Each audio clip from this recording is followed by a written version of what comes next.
Can the Niners fix their biggest issue at the bye week? What would you say their biggest issue is? I think a lot of people would say the defense right now, but one of the things that me and you were talking about is that when you're Kyle Shanahan, your thought is that I could have the best offense in the NFL, and if the defense is just good enough, we could, arguably win the Super Bowl, get to the Super Bowl. That's what he's been able to do. Where I stand right now is I don't think the offense is necessarily good enough. The defense, can they be good enough? Yeah, they can be good enough. The offense needs to be the elite unit if they want to win the Super Bowl. And I wrote about it on SI.com. You can check it out.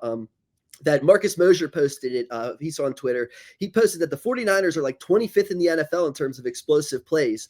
And the offense is good. They stay on schedule. Like I said, Shanahan draws up great plays, but they don't have that explosive play element to them right now. And when you look at the top teams in the NFL in explosive plays, you see the Rams, the Seahawks, the Packers, teams that in the NFC you say, these are probably the teams that have better odds than the 49ers. These are teams most people think are better than the 49ers. It's because they're able to create those explosive plays. You look, the Bills have explosive plays. The Chiefs, they're 6-6, but they're getting explosive plays. That's why people still think at 6-6, the Chiefs are contenders, because their offense can take it to that level. Seems like the 49ers right now, they can't. Can they fix that at the bye week? It seems like, with Purdy getting healthy, with Pearsall getting healthy, with the bye week, can they do that? See, what's interesting to me is that this has been an issue all year long. And I feel like the team and maybe the fan base wanted someone to blame for it when I think it's pretty obvious what the issues is. And I think they put it on Mac Jones. And there was that one clip of him not throwing to Demarcus Robinson down the field when he was open. It was like, see, this is the problem. Right. We got to get Brock back in there. And so Brock's back in there, and he's doing the thing where he scrambles and extends the play and looks to push it down the field, which we love. But the only problem is when he's looking down the field, he doesn't see Brandon Aiyuk. He doesn't see Deebo Samuel. Those are your explosive players. He sees Juwan Jennings. So he's throwing like a 15-yard contested pass. I think the problem here is that they got rid of these two wide receivers. They banked a lot on Christian McCaffrey, who's having a very good season, but he's not explosive anymore. Right. And Ricky Pearsall has been such a disappointment. He was balling for a month. His knee banged the turf. And he hasn't done anything since. I don't understand, but the Ricky Pearsall story has been one of the bigger stories of the year. Also, the complete annihilation of the relationship with Brandon Aiyuk for dubious reasons is another one. Right. And I mainly, when I'm thinking of the bye week, I'm thinking of Ricky Pearsall here of, like you said, he had those first 4 weeks, the offense had that explosive element because it was, let's just throw it up to Ricky. I think it was through 4 weeks, it was Puka, JSN, and then Ricky. These were the top 3 receivers in yards. He was getting big plays every single week. He was, whether it was Mac Jones, whether it was Purdy, he was doing it with both of them. All of a sudden, he misses all of this time. It's like you said, whether it's Demarcus Robinson, Juwan Jennings has never been a stretch the field guy. He's, they call him third and Juwan because, he gets that, 3rd and 4, he'll get 5 sort of thing. That's exactly what you want from him. Ricky Pearsall is the guy who's supposed to get that 20. He's supposed to, or like you said, Aiyuk, obviously, but that isn't going to happen. Probably not, or it's not going to get fixed at the bye week. What can get fixed at the bye week is Aiyuk or Pearsall. You had a few weeks, you shook some rust off. Whatever happened in those few weeks didn't happen. Nothing happened in those few weeks. You have a week to reset. You have a week to spend some time with Brock, get on the same page. But if he doesn't come out and create those explosive plays, like you said, McCaffrey, who's going to give it to you? I don't think there's anyone on the 49ers that can push them over the ceiling offensively.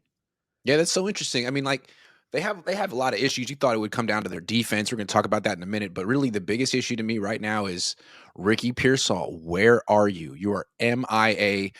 Brandon Aiyuk is not walking through that door.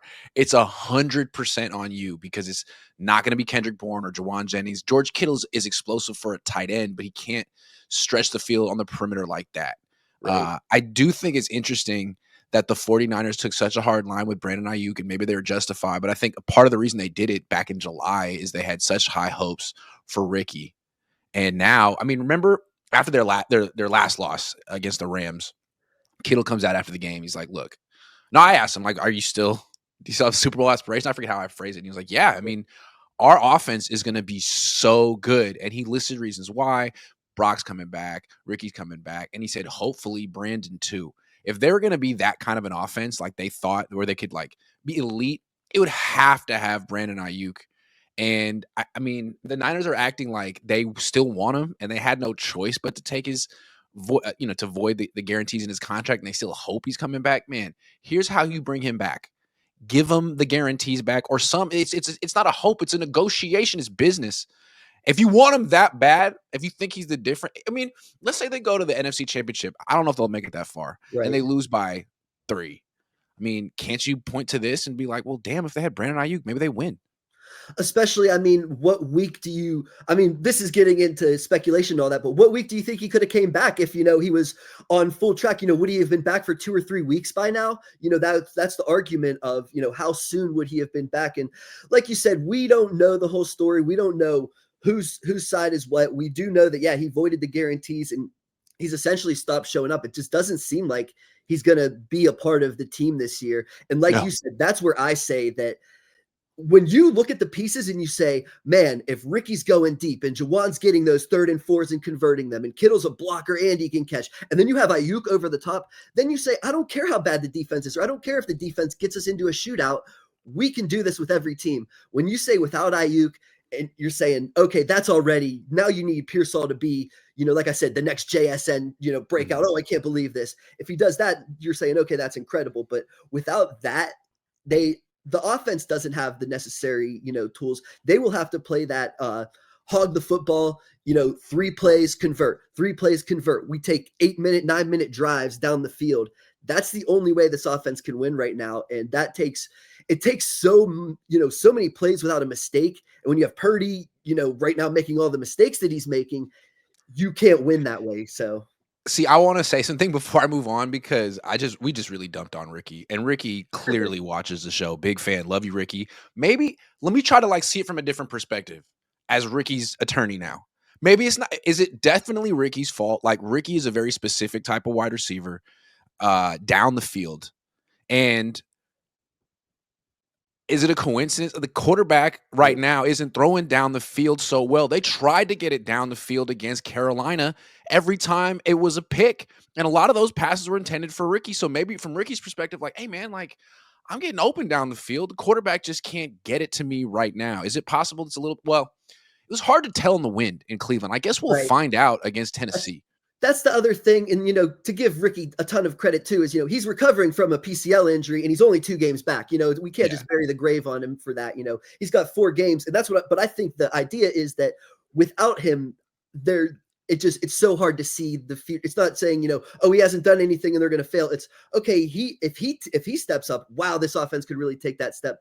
But I agree. And another shameless plug real quick is that I wrote an article that Brock Purdy is one of the worst quarterbacks right now when it comes to holding the football for 2.5 seconds or Yeah. longer. I think it's 0 touchdowns, 7 interceptions right now when he holds the football for 2.5 seconds or longer. And most of that is when he's doing that, he's rolling out of the pocket, pushing the ball down the field. So, if Purdy gets better in those situations and you see, plenty of other quarterbacks can hold the ball for 2.5 seconds, but when they're making those passes down the field, it obviously is hitting. So yes, Ricky Pearsall needs to, 1, get healthy, 2, get on the same page, but 2, obviously Brock Purdy needs to start performing better down the field. Last week, and we'll move on in a second. Last week, I did a couple of days ago, I did a stream saying the Niners are Super Bowl contenders. And the only reason I said that is like not because they beat Cleveland, but it's because the Rams lost to Carolina. And I just feel like this whole season is a mid-off in the NFL and there is no great team. And so to me, like, what would really put the Niners into real contention is if Ricky Pearsall could regain the form he had the first 3-4 weeks of the season. If he becomes that player again, all of a sudden it's like, okay, now this Niners offense is explosive, and you have McCaffrey who can like keep the chains moving, with Jawan as well. Kittle's the best player on the team. Like now, Right. okay, now it's like coming into focus. But without Ricky, it's like, nah, this is like a very plodding, methodical, slow offense with a Right. defense that's not going to like hold good quarterbacks to 17 points. Yeah, it's less dunking on Ricky and more saying his impact is so significant that Yes. he could be such a game changer. Yeah. Yeah, I know Ricky's sensitive because I called out him shooting jumpers in the locker room while he was rehabbing. I wasn't trying to say anything like that, Ricky. I mean,